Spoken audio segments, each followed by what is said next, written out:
बेहदची परम महाशांती. बापूजींच्या मराठी यूट्यूब चॅनलमध्ये आपल्या सर्वांचे सहर्ष स्वागत आहे. श्रोते हो, आजचा विषय आहे आकाशिक रेकॉर्ड. आकाशिक रेकॉर्ड भाग 2. ह्यामधल्या ब्रह्मांड आणि आकाशीय रेकॉर्ड याबद्दलची माहिती आपण मागच्या भागामध्ये थोडी घेतली. आता त्याची उर्वरित माहिती आज आपण आजच्या भागामध्ये घेणार आहोत. अनंत भैया विचारतात, बेहदचे आत्मे तर वेगवेगळ्या ब्रह्मांडांमधून आलेले आहेत ना? बापूजी म्हणतात, नाही, तसे नाही. बेहदच्या आत्म्याचा जन्म या ब्रह्मांडात येऊन सर्वोच्च परमात्म्याने आपले रूप निर्माण करून त्याद्वारे 108, 1008, 16,000, 9,00,000 आत्म्यांचा जन्म येथे या ब्रह्मांडामध्ये झालेला आहे. ते वरून आलेले नाहीत. सर्वोच्च परमात्म्याने या ब्रह्मांडात येऊन मल्टिवर्सचे परिवर्तन करण्यासाठी बेहदच्या आत्म्यांचे सृजन केलेले आहे. अनंत भैया म्हणतात, बापूजी, ही तर खूप जुनी गोष्ट आहे. बापूजी, जे विचार करत होतो की जर रेकॉर्डिंग होत असेल तर आकाशिक रेकॉर्डिंगमध्ये ते कोणत्या माध्यमातून तेथे पोहोचत असते. बापूजी म्हणतात, असे बघा, मी म्हटले आहे ना की परम लाईटच्या कलेची पॉवर आहे. परम लाईट, डिवाइन लाईट, जसे या ब्रह्मांडाच्या हिशोबाने या ब्रह्मांडाचे रेकॉर्डिंग जे आपण म्हणतो ना, इलेक्ट्रोमॅग्नेटिक वेव्हज, प्रत्येक कोणत्याही आत्मा जो विचार करतो, बोलतो, कर्म करतो, त्याचे रेकॉर्डिंग असते. म्हणजे क्वांटम फील्ड का बापूजी? बापूजी म्हणतात, जे काही आहे त्याचे ते रेकॉर्डिंग सायन्सवाले क्वांटम थेअरीच्या हिशोबातून सांगत आहेत. या स्ट्रिंग थिअरीच्या हिशोबानुसार वेगवेगळ्या लेअरमध्ये वेगवेगळ्या आयामात ते जात असते. आपल्या ब्रह्मांडाचे रेकॉर्डिंग ब्रह्मापर्यंत जात असते. नंतर आपल्या ब्रह्मांडात सुद्धा दुसऱ्या महाब्रह्मांडाचा प्रभाव सुद्धा येत असतो. जसे आपण खूप दूर दूरचे तारे बघत असतो, ते बघत बघत त्यांची लाईट आपल्यापर्यंत येत असते ना, त्या लाईट बरोबरच त्याचा प्रभाव देखील तुमच्यात येईल की नाही येणार? येणारच. अतिसूक्ष्म प्रभाव तर येईलच ना. त्या लाईटमध्ये काय आहे? लाईटमध्ये इलेक्ट्रोमॅग्नेटिक वेव्हज असतात. तर त्यात काही ना काही तर असेलच ना. तसे त्या लहरीत सुद्धा काहीतरी आहेच. अनंत भैया म्हणतात, आपले म्हणणे अगदी बरोबर आहे. कारण त्या स्मृतीबरोबर ती येतच असतात ना. बापूजी म्हणतात, हो. तर येथे प्रमाण आहे. जी स्मृती आहे ती या ब्रह्मांडातील मनुष्य बघतो. तर तो बघेल त्या स्टारमध्ये, सूर्यात, सूर्य एक ब्रह्मांड आहे. तर त्यात जी स्मृती असेल ती त्यात येईल. तर एका ब्रह्मांडाचे रेकॉर्डिंग महाब्रह्मांडाचे दुसऱ्या गॅलेक्सीचे सेंट्रल पॉइंटपर्यंत जात असते ना. महाशिवापर्यंत जात असते.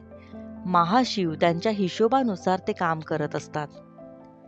त्या समस्त ब्रह्मांडाचे रेकॉर्डिंग घेऊन चेक करत असतात. दूर बसल्या बसल्या महाब्रह्मांडांना महाशक्ती अनंत कोटी संचलित करत असतात ना. अशा प्रकारे महाशक्ती महाब्रह्मांडांना देखील कंट्रोल करू शकतात. ते सारे रेकॉर्डिंग तिथपर्यंत जात असते. तेव्हा ते कॅच करत असतात आणि बघतात. या रेकॉर्डिंगचा अनुभव करतात. त्या प्रत्यक्षरित्या बघत असतात. त्यांच्या बुद्धिरूपी आत्म्यामध्ये ते स्पष्टपणे दिसत असते. तुमच्या ब्रह्मांडात काय होत आहे, महाब्रह्मांडामध्ये काय होत आहे, युनिव्हर्समध्ये काय होत आहे, मल्टिवर्समध्ये काय होत आहे, त्यांच्या प्रत्येकाच्या रचनाकारापर्यंत सारे रेकॉर्डिंग जात असते. अनंत भैया विचारतात, बापूजी, काय समाधीच्या माध्यमातून गॅलेक्सी, युनिव्हर्स, ग्रेट युनिव्हर्समधील ते आकाशिक रेकॉर्ड आपण बघू शकतो का? बापूजी म्हणतात, आपला आत्मा ज्या कॅटेगरीचा आहे, जसे महाशिवाच्या कॅटेगरीचा आत्मा आहे आणि तो आत्मस्वरूपामध्ये स्थित होईल. कारण की आत्म्याला पाहिजे शक्ती. कारण आत्मा तमोप्रधान बनलेला आहे. आता आत्म्यामध्ये पॉवर उरलेलीच नाही. आत्मा आत्मस्वरूपामध्ये असेल, सर्वोच्च परमात्म्याकडून सर्वोच्च परमधामातून शक्ती उतरवेल, आत्मस्वरूपामध्ये शक्ती भरेल, तर तो आत्मस्वरूपाची मूळ अवस्था प्राप्त करेल. तेव्हा तो आत्मा जिथून आला आहे, जर तो गॅलेक्सीमधून आला असेल, तर तो संपूर्ण गॅलेक्सीचे दृश्य बघू शकतो. जो युनिव्हर्समधून आलेला असेल, तो युनिव्हर्सचे दृश्य बघू शकतो. जो जेथून आला आहे, तेथील संपूर्ण दृश्य बघू शकतो. पण त्यासाठी त्याला आत्मस्वरूपामध्ये स्थित व्हावे लागेल. सर्वोच्च परमात्म्याला जाणून घ्यावे लागेल. त्यासाठी ज्ञान पाहिजे. आत्मस्वरूप बनावे लागेल.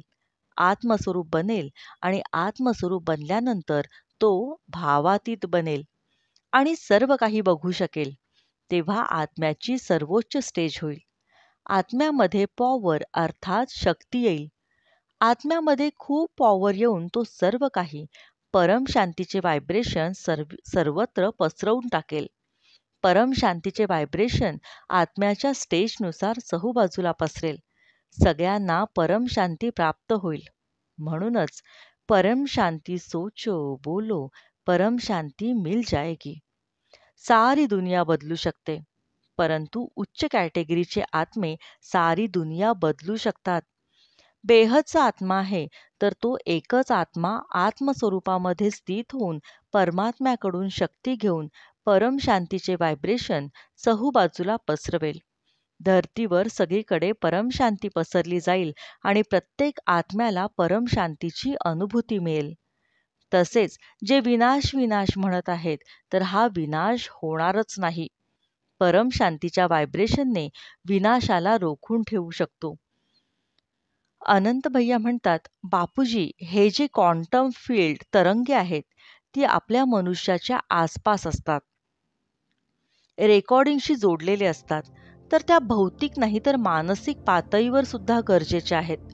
त्या जर आपण व्हायब्रेशनने बदलले, आत्म्याने आपल्या आत्मिक शक्तीने त्या क्वांटम फील्डच्या तरंगांना सकारात्मक परिवर्तनाच्या भाषेमध्ये जसे म्हटले की परम तत्व धर्तीवर उतरवले तर धर्तीवरील तत्वसुद्धा बदलतील. जसे आपण कित्येक व्हिडिओमध्ये या गोष्टी सांगितलेल्या आहेत. Future new order, life after death या व्हिडिओजमध्ये आपण आजच्या ज्ञानाबद्दलच्या सुद्धा काही गोष्टी सांगितलेल्या आहेत. श्रोते हो, ब्रह्मांड आणि आकाशीय रेकॉर्डबद्दलची उर्वरित माहिती आपण पुढच्या भागात पाहूयात. बेहदची परम महाशांती. बेहद की परम शांति सोचो.